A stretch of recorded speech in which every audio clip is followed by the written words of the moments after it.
Hello दोस्तों अभी संसद के अंदर जो बिल पास हुआ है यूजीसी का। ये बिल आखिर में है क्या और ये किस लिए है और क्यों ये जरूरी भी है हिंदुस्तान के अंदर।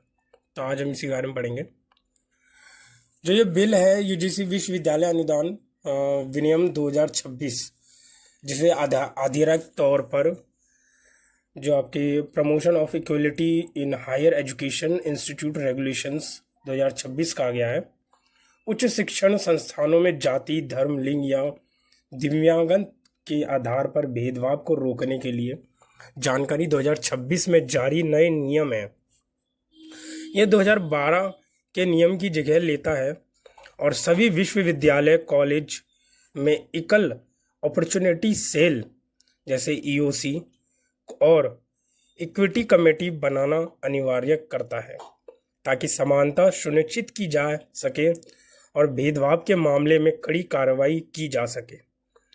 यूजीसी बिल नियम 2026 के प्रमुख प्रावधान क्या क्या है? समानता को बढ़ावा। इसका मुख्य उद्देश्य उच्च शिक्षा परिसरों कैंपस को भेदभाव मुक्त बनाना है।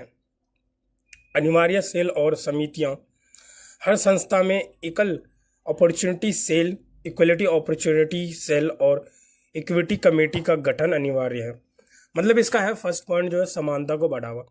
समानता को बढ़ावा इसमें दिया जाता है जैसे कि कुछ कैंपस में या कुछ इंस्टीट्यूट में जहाँ पे भी कहीं पे भी मतलब कहीं भी माना जाए, आजकल जो भेदभाव होता है, लिंग के पे भेदभाव, जाति के नाम पे भेदभाव और शक्ल के, कलर के, और जो दिव्यांग बच्चे होते हैं उन पे जो भेदभाव होता है, उस चीज़ के ऊपर ये यूजीसी जो कानून लाया गया है ये उसके ऊपर लाया गया। अनिवार्य सेल और समितियां क्या है?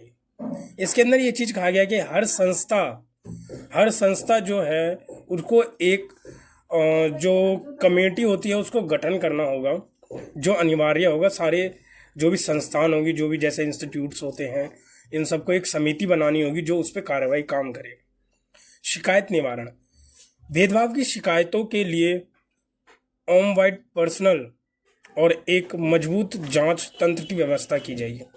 इसके अंदर ये चीज़ है कि जैसे कोई शिकायत करता है कि हमारे साथ ये भेदभाव हुआ, ये चीज़ हुआ, तो उसके ऊपर जल्द से जल्द कार्रवाई की जाएगी और जो भी होगी मतलब अच्छे से अच्छा जो उसके ऊपर कार्रवाई की जाएगी और उसका जांच सूत्र निकाले जाएगा। व्यापक सुरक्षा। अनुसूचित जाति एससी, अनुसूचित जाति जन एसटी, अन्य पिछड़ा वर्ग जैसे ओबीसी, महिलाओं और दिव्यांग के साथ सामान्य श्रेणी की शिकायतें के लिए भी प्रावधान है। इसका मतलब यह है कि जो एससी एसटी ओबीसी हैं, जो वर्ग हैं, उनके साथ जो भी भेदभाव होता है उनसे ऊंची कास्ट के लोगों के थ्रू, और उनके साथ कलर के भेद पे भेदभाव होता है, जो भी होता है वो सब चीज़ें अब नहीं होंगी। अब चाहे वो महिला हो, चाहे दिव्यांग हो, चाहे वो पुरुष हो, क्योंकि दिव्यांग कोई महिला या पुरुष या फिर कोई वो तो नहीं हो सकता, वो तो बस कोई भी हो सकता है दिव्यांग। कलर के भेद पे जो भेदभाव होता है, कलर अब किसी एक का थोड़ी ना हो सकता, वो एससी भी हो सकता है, एसटी भी हो सकता है, ओबीसी भी हो सकता है। तो उस पर ये चीज़ है। जवाबदेही। नियमों का उल्लंघन करने पर कॉलेज या यूनिवर्सिटी की मान्यता और सरकारी अनुदान रोका जा सकता है।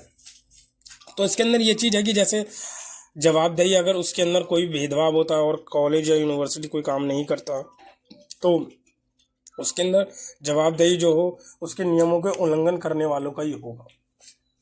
तो ये सब चीज़ें होती हैं। बाकी है विवाद और आलोचनाएं। जो अभी इसके अंदर विवाद क्या हो रहा है और आलोचनाएं क्या हो रही है, ये नियमों के लागू होने के बाद कुछ आलोचनाएं भी सामने आई हैं। जैसे लोगों का कहना है भेदभाव की व्यापक परिभाषा है। आलोचना का मानना है कि भेदभाव की परिभाषा इतनी व्यापक है कि प्रशासनिक और शैक्षणिक फैसलों में भी बाधा आ सकती है। दुरुपयोग की आशंका। झूठी शिकायतों पर दंडात्मक प्रावधान के स्पष्ट न होने के कारण इस नियम के दुरुपयोग की चिंता भी व्यक्त की जाती है। हाँ, ये सब भी सही है कि अगर किसी ने झूठी शिकायत कर दी, किसी ने मेरे साथ ये भेदभाव करा है, तो उसके ऊपर वो केस लागू हो सकता है। तो ये चीज़ें इसमें नियम में परिवर्तन होना चाहिए कि झूठी के जब तक उस जो केस दर्ज होता है किसी के खिलाफ, अगर उसका पक्का पक्का जो सबूत होता है कि अगर एक तरीके से कंफर्म करना चाहिए, तभी जाके वो शिकायत जो भी होगा लिया जाएगा। स्वर्ण वर्ग की चिंता। कुछ छात्र संगठन ने इसे सामान्य वर्ग जनरल कैटेगरी के खिलाफ और मेरिटल को प्रभावित करने वाला बताया है। तो ये सारे जो ये कानून जो है, यह पहला मुख्य रूप से उच्च शिक्षा संस्थाओं में आत्महत्या की घटनाएं और जाति आधारित भेदभाव की शिकायतों के बाद सर्वोच्च न्यायालय के निर्देश में लाई गई है।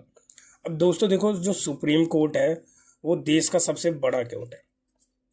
वहाँ पे जो भी कानून बनते हैं, अब ऐसा नहीं है कि कुछ कानून जो बनते हैं वो ऐसे ही बन जाते हैं, पूरी तहकीकात की जाती है, उस कानून को पूरा पढ़ा जाता है, तब जाके वो कानून बनता है। कानून बनाना कोई छोटी मोटी काम नहीं होती है। और जब तक वो कानून तभी बनता है जब उसके अंदर कोई ना कोई फ़ायदा होता है देश के लोगों का, तभी वो कानून बनता है। और ये जो कानून आया है इसमें भी फ़ायदा ही है, तभी ये कानून लागू किया गया। नहीं तो सुप्रीम कोर्ट इतनी पागल नहीं है कि ये कानून को वो पास करेगी। और पहले सुप्रीम कोर्ट में पास हुआ है, फिर जो भी चीज़ होता है संसदों के अंदर भी पास है, दोनों लोकसभा राज्यसभा के अंदर पास है, सुप्रीम कोर्ट ने इसको लागू करा है। तो इसके अंदर कुछ ना कुछ कारण होगा तभी ये लागू हुआ है। तो ये जो लोग राजनीति कर रहे हैं, विपक्ष के राजनीति जो कर रहे हैं कि यूजीसी के कारण, यहाँ एक दो चीज़ों का नियम इसमें होना चाहिए बदलाव। एक दो चीज़ें जैसे ये दुरुपयोग करा जाता है कि अगर किसी ने किसी के साथ नहीं करा भेदभाव और उसके ऊपर वो केस दर्ज कर दिया गया है, तो झूठे केस ना बनाया जाए, पहले उसका पूरा पुख्ता कंफर्म कर लिया जाए, उसके बाद केस बने। तो कुछ चीज़ें हैं जिसका इस कानून के अंदर बदलाव करना चाहिए। बट जो कानून है अच्छा है, सही है कानून, इसको पूरी जानकारी लेने के बाद ही कुछ पढ़ें। और जो ये कुछ लोग हैं जो सरकार के खिलाफ प्रोटेस्ट कर रहे हैं, तो ये गलत है। क्योंकि विपक्ष को खाली एक मुद्दा चाहिए होता है कि जो पक्ष की अभी सरकार है करंट में, उसके खिलाफ कुछ भेदभाव करे। मैं ये नहीं कह रहा कि बीजेपी के साथ हूँ मैं, बट मैं कानून जो पारित हुआ है उसके बारे में बता रहा हूँ कि ये सही है और इसके अंदर कोई ऐसा बात नहीं। हाँ, एक दो चीज़ें जो पॉइंट मैंने बताए कि एक दो चीज़ों में बदलाव होना चाहिए, अगर ये बदलाव होता है तो सही रहता है। कि जैसे कि दुरुपयोग वाला है पॉइंट है, और भेदभाव वाला जो पॉइंट था आलोचना मानना, तो इन सब चीज़ों में होना चाहिए। बट कानून सही आया है, ऐसा नहीं है कानून में कोई दिक्कत है। क्योंकि जो भी गोरे काले या फिर दिव्यांग हो, तो कोई एक वर्ग का नहीं होता, उसका कोई वर्ग नहीं होता, SC ST OBC कोई भी हो सकता है। तो यही चीज़ है, आप सब पूरी जानकारी लें, उसके बाद ही कुछ तय करें कि ये कानून सही है गलत है।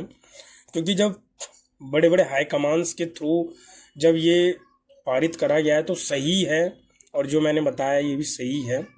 इसीलिए किसी भी गलत चीज़ों के उसमें ना पड़े। जो बता रहे हैं आपको पूरी खुद से जानकारी लें आप, क्योंकि इसका पूरा गूगल पे भी डला है, सब जगह डला है, आप चेक करें वहाँ पे, उसके बाद ही कुछ करें। बाकी मिलते हैं ऐसे अच्छी किसी वीडियो में, तब तक के लिए धन्यवाद। जय हिंद।